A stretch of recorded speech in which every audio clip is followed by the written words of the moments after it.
नमस्कार दोस्तों। कहानियों की श्रृंखला में आज सुनेंगे शिवानी जी की कहानी लाल हवेली। लेकिन उससे पहले मेरा आपसे विनम्र अनुरोध है कि अगर आपको मेरी कहानियाँ अच्छी लगती हैं तो मेरे चैनल को सब्सक्राइब ज़रूर करें, लाइक करें, शेयर करें और बेल आइकन दबाना बिल्कुल भी ना भूलें। आज सुनिए कहानी लाल हवेली। ताहिरा ने पास के बर्थ पर सोए अपने पति को देखा और एक लंबी सांस खींचकर करवट बदल ली। कंबल से ढकी रहमान अली की ऊंची तोंद गाड़ी के झकोलों से रह रहकर कांप रही थी। अभी 3 घंटे और थे। ताहिरा ने अपनी नाजुक कलाई में बंधी हीरे की जगमगाती घड़ी को कोसा। कमबख्त, कितनी देर देर में घंटी बजा रही है। रात भर एक आंख भी नहीं लगी थी उसकी। पास के बर्थ में उसका पति और नीचे के बर्थ में उसकी बेटी सलमा दोनों नींद में बेखबर बेहोश पड़े थे। ताहिरा घबराकर बैठ गई। क्यों आ गई थी वह पति के कहने में? 100 बहाने बना सकती थी। जो घाव समय और विस्मृति ने पूर दिया था उसी पर उसने स्वयं ही नस्तर रख दिया। अब भुगतने के सिवा और चारा ही क्या था। स्टेशन आ ही गया। ताहिरा ने काला रेशमी बुर्का खींच लिया। दामी सूट, नए बिस्तरबंद, एयर बैग, चांदी की सुराही उतरवा कर रहमान अली ने हाथ पकड़कर ताहिरा को ऐसे संभाल कर ऐसे अंदाज से उतारा जैसे वह कांच की गुड़िया हो। तनिक सा धक्का लगने पर टूटकर बिखर जाएगी। सलमा पहले ही कूदकर उतर चुकी थी। दूर से भागते हाँफते हाथ में काली टोपी पहने एक नाटे से आदमी ने लपक कर रहमान अली को गले से लगाया और गोद में लेकर हवा में उठा दिया। उन दोनों की आंखों से आंसू बह रहे थे। तो यही मामू बित्ते हैं, ताहिरा ने मन ही मन सोचा। और थे भी तो बित्ते ही भर के। बिटिया को देखकर मामू ने झट से गले लगा लिया। बिल्कुल इस्मत है रहमान, वे सलमा का माथा चूम चूम कर कहे जा रहे थे। वही चेहरा मोहरा, वही नैन नक्श। इस्मत नहीं रही तो खुदा ने दूसरी इस्मत भेज दी। ताहिरा पत्थर की सी मूर्ति बनी चुप खड़ी थी। उसके दिल पर जो दहकते अंगारे दहक रहे थे उन्हें कौन देख सकता था। वही स्टेशन, वही कनेर का पेड़। 15 साल में इस छोटे से स्टेशन को भी क्या कोई नहीं बदल सका। चलो बेटी, मामू बोले। बाहर कार खड़ी है। जिला तो छोटा है पर अल्ताफ़ की पहली पोस्टिंग यहीं हुई है। इंशाअल्लाह अब कोई बड़ा शहर मिलेगा। मामू के इकलौते बेटे अल्ताफ़ की शादी में रहमान अली पाकिस्तान से आया था।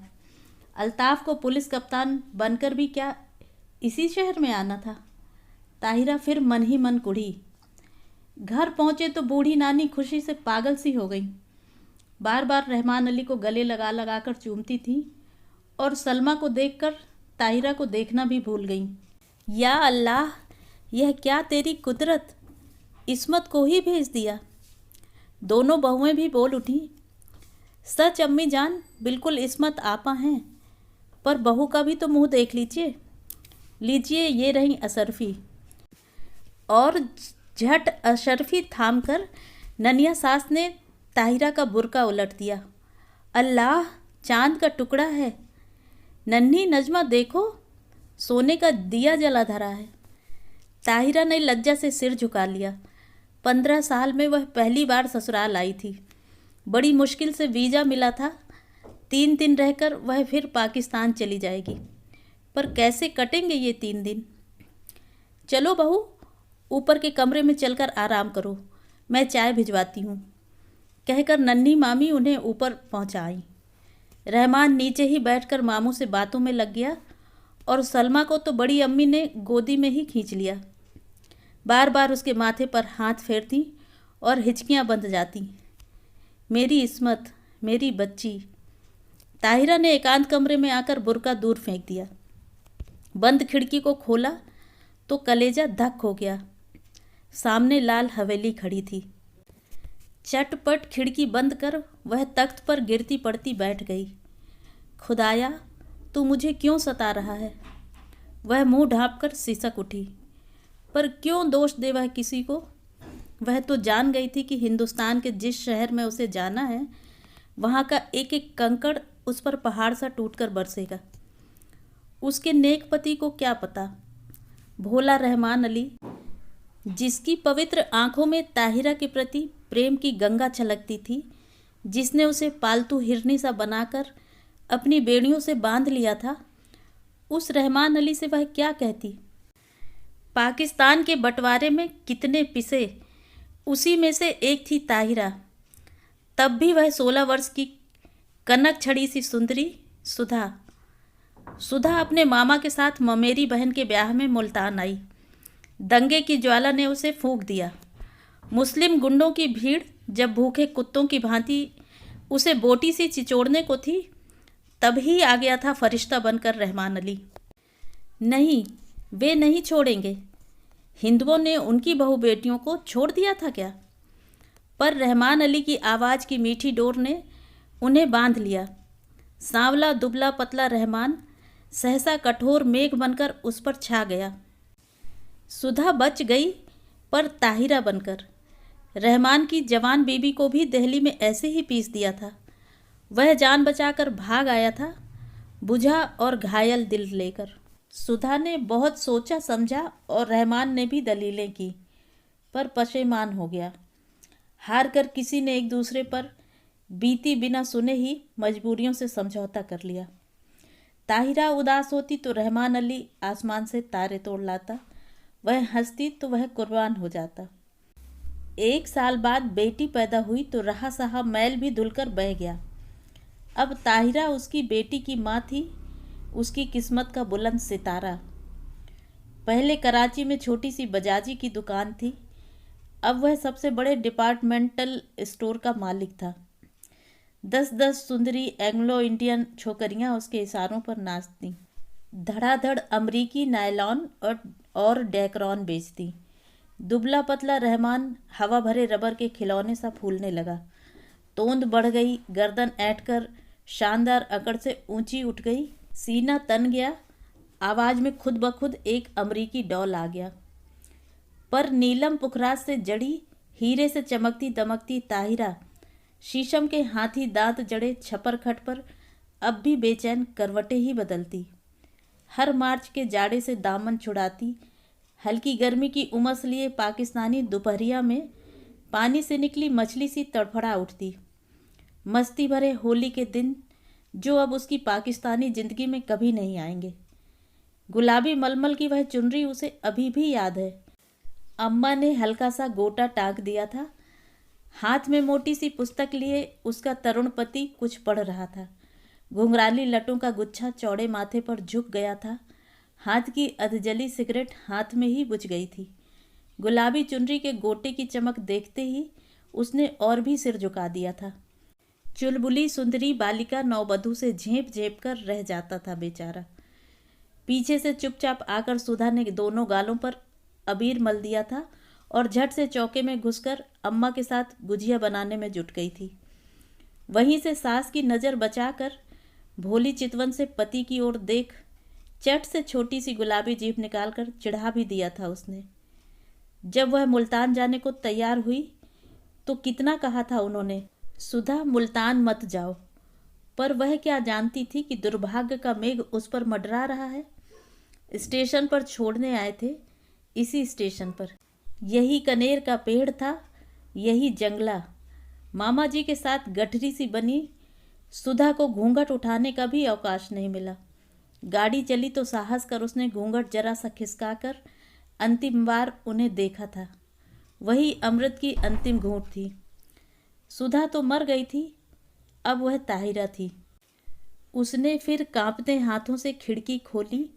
वही लाल हवेली थी उसके ससुर वकील साहब की। वही छत पर चढ़ी रात की रानी की बेल। तीसरा कमरा जहां उसके जीवन की कितनी रस भरी रातें बीती थी। न जाने क्या कर रहे होंगे, शादी कर ली होगी, क्या पता बच्चों से खेल रहे हों। आंखें फिर बरसने लगीं और एक अनजाने मोह से वह जूझ उठी। ताहिरा, अरे कहाँ हो? रहमान अली का स्वर आया और हड़बड़ाकर आंखें पोंछ ताहिरा बिस्तर बंद खोलने लगी। रहमान अली ने गीली आंखें देखी तो घुटना टेक कर उसके पास बैठ गया। ए बीबी, क्या बात हो गई? सिर तो नहीं दुख रहा है? चलो चलो लेटो चलकर। कितनी बार समझाया है कि यह सब काम मत किया करो, पर सुनता कौन है। बैठो कुर्सी पर, मैं बिस्तर खोलता हूँ। मखमली गद्दे पर रेशमी चादर बिछाकर रहमान अली ने ताहिरा को लिटा दिया और शरबत लेने चला गया। सलमा आकर सिर दबाने लगी। बड़ी अम्मी ने आकर कहा, नज़र लग गई है और क्या। नन्ही नजमा ने दहकते अंगारों पर चून और मिर्च से नज़र उतारी। किसी ने कहा, दिल का दौरा पड़ गया, आंवले का मुरब्बा चटाकर देखो। लाड़ और दुलार की थपकियां देकर सब चले गए। पास में लेटा रहमान अली खर्राटे भरने लगा तो दबे पैरों वह फिर खिड़की पर जा खड़ी हुई। बहुत दिन से प्यासे को जैसे ठंडे पानी की झील मिल गई थी। पानी पी पी कर भी प्यास नहीं बुझ रही थी। तीसरी मंजिल पर रोशनी जल रही थी। उस घर में रात का खाना देर से ही निपटता था। फिर खाने के बाद दूध पीने की भी तो उन्हें आदत थी। इतने साल गुजर गए, फिर भी उनकी एक एक आदत उसे दो के पहाड़े की तरह जबानी याद थी। सुधा, सुधा कहाँ है तू? उसका हृदय उसे स्वयं धिक्कार उठा। तूने अपना गला क्यों नहीं घोट दिया? तू मर क्यों नहीं गई कुएं में कूदकर? क्या पाकिस्तान के सब कुएं सूख गए थे? तूने धर्म छोड़ा पर संस्कार रह गए। प्रेम की धारा मोड़ दी पर बेड़ी नहीं कटी। पर तीज, होली, दिवाली तेरे कलेजे पर भाला भोंक कर निकल जाती है। हर ईद तुझे खुशी से क्यों नहीं भर देती? आज सामने तेरे ससुराल की हवेली है, जा उनके चरणों में गिरकर अपने पाप धो ले। ताहिरा ने सिसकियां रोकने को दुपट्टा मुंह में दाब लिया। रहमान अली ने करवट बदली और पलंग चरमराया। दबे पैर रखती ताहिरा फिर लेट गई। सुबह उठी तो शहनाइयाँ बज रही थीं। रेशमी रंग बिरंगी गरारा कमीज, अबरखी चमकते दुपट्टे, हिना और मोतिया की गमक से पूरा घर महमह कर रहा था। पुलिस बैंड तैयार था। खाकी वर्दियां और लाल तुर्रम के साफे सूरज की किरणों से चमक रहे थे। बारात में घर की सब औरतें भी जाएंगी। एक बस में रेशमी चादर तानकर पर्दा खींच दिया गया था। लड़कियां बड़ी बड़ी सुरमेदार आंखों से नशा सा बिखेरती एक दूसरे पर गिरती पड़ती बस पर चढ़ रही थीं। बड़ी बूढ़ियां पानदान समेटकर बड़े इत्मीनान से बैठने जा रही थीं और पीछे पीछे ताहिरा काला बुर्का ओढ़कर ऐसी गुमसुम चल रही थी जैसे सुध-बुध खो बैठी हो। ऐसी ही एक सांझ को वह भी दुल्हन बनकर इसी शहर में आई थी। बस में सिमटी सिमटाई लाल चूनर से ढकी, पर आज था स्याह बुर्का जिसने उसका चेहरा ही नहीं पूरी पिछली जिंदगी अंधेरे में डुबोकर रख दी थी। अरे, किसी ने वकील साहब के यहाँ बुलौआ भेजा या नहीं? बड़ी अम्मी बोली और ताहिरा के दिल पर फिर नश्तर फिरा। दे दिया अम्मी, मामू जान बोले। उनकी तबीयत ठीक नहीं है, इसी से नहीं आए। बड़े नेक आदमी हैं। बड़ी अम्मी ने डिबिया खोलकर पान मुंह में भरा, फिर छाली की चुटकी निकाली और बोली, शहर के सबसे नामी वकील के बेटे हैं, पर आस ना औलाद। सुना है एक बीबी दंगे में मर गई, सो फिर घर ही नहीं बसाया। बड़ी धूमधाम से ब्याह हुआ। चांद सी दुल्हन आई। शाम को पिक्चर का प्रोग्राम बना। नया जोड़ा, बड़ी अम्मा, लड़कियां, यहाँ तक कि घर की नौकरानियां भी बन ठन कर तैयार हो गईं। पर ताहिरा नहीं गई। उसका सिर दुख रहा था। बेसिर पैर के मोहब्बत के गाने सुनने की ताकत उसमें नहीं थी।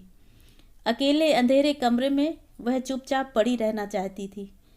हिंदुस्तान, प्यारे हिंदुस्तान की आखिरी सांझ। जब सब चले गए तो तेज बत्ती जलाकर वह आदम का आईने के सामने खड़ी हो गई। समय और भाग्य का अत्याचार भी उसका अलौकिक सौंदर्य नहीं लूट सका था। वही बड़ी बड़ी आंखें, गोरा रंग और संगमरमर सी सफ़ेद देह। कौन कहेगा वह एक जवान बेटी की माँ है? कहीं पर भी उसके पुष्ट यौवन ने समय से मुंह की नहीं खाई थी। कल वह सुबह 4 बजे चली जाएगी। जिस देवता ने उसके लिए सर्वस्व त्याग कर वैरागी का वेश धर लिया है, क्या एक बार भी उसके दर्शन नहीं मिलेंगे? किसी शैतान नटखट बालक की भांति उसकी आंखें चमकने लगीं। झटपट बुर्का ओढ़ वह बाहर निकल आई। पैरों में बिजली की गति आ गई, पर हवेली के पास आकर वह पसीना पसीना हो गई। पिछवाड़े की सीढ़ियां उसे याद थीं, जो ठीक उनके कमरे की छोटी खिड़की के पास आकर ही रुकती थीं। एक एक पैर 10 मन का हो गया। कलेजा फट फट कर मुंह को आ गया। पर अब वह ताहिरा नहीं थी। वह 16 वर्ष पूर्व की चंचल बालिका नववधू सुधा थी, जो सास की नज़र बचाकर तरुण पति के गालों पर अबीर मलने जा रही थी। मिलन के उन अमूल्य क्षणों में सैयद वंश के रहमान अली का अस्तित्व मिट गया था। आखिरी सीढ़ी आई। सांस रोककर, आंखें मूंदकर वह मनाने लगी, हे बिल्वेश्वर महादेव, तुम्हारे चरणों में यह हीरे की अंगूठी चढ़ाऊंगी। एक बार उन्हें दिखा दो, पर वे मुझे ना देखें। बहुत दिनों के बाद भक्त ने भगवान का स्मरण किया था, कैसे न सुनते। आंसुओं से अंधी आंखों ने देवता को देख लिया। वही गंभीर मुद्रा, वही लट्ठे का इकबर्रा पायजामा और मलमल का कुर्ता। मेज पर अभागिनी सुधा की तस्वीर थी, जो गौने पर बड़े भैया ने खींची थी। जी भर कर देख पगली और भाग जा, भाग ताहिरा भाग। उसके कानों में जैसे स्वयं भोलेनाथ गरजे। सुधा फिर डूब गई। ताहिरा जगी। सब सिनेमा से लौटने को होंगे। अंतिम बार आंखों ही आंखों में देवता की चरण धूलि लेकर वह लौटी और बिल्वेश्वर महादेव के निर्जन देवालय की ओर भागी। न जाने कितनी मनौतियां मांगी थी इसी देहरी पर। सिर पटक कर वह लौट गई। आंचल पसार कर उसने आखिरी मनौती मांगी, हे भोलेनाथ, उन्हें सुखी रखना, उनके पैरों में कांटा भी ना गड़े। हीरे की अंगूठी उतार कर चढ़ा दी और भागती हाँफती घर पहुंची। रहमान अली ने आते ही उसका पीला चेहरा देखा तो नब्ज पकड़ ली। देखूं, बुखार तो नहीं है? अरे अंगूठी कहाँ गई? वह अंगूठी रहमान ने उसे इसी साल शादी के दिन की यादगार में पहनाई थी। न जाने कहाँ गिर गई, थके स्वर में ताहिरा ने कहा। कोई बात नहीं, रहमान ने झुककर ठंडी बर्फ सी लंबी उंगलियों को चूमकर कहा, ये उंगलियां आबाद रहें। इंशाअल्लाह अब के तेहरान से चौकोर हीरा मंगवा लेंगे। ताहिरा की खोई दृष्टि खिड़की से बाहर अंधेरे में डूबती लाल हवेली पर थी, जिसके तीसरे कमरे की रोशनी दब से बुझ गई थी। ताहिरा ने एक सर्द सांस खींचकर खिड़की बंद कर दी। लाल हवेली अंधेरे में गले तक डूब चुकी थी। तो ये थी कहानी।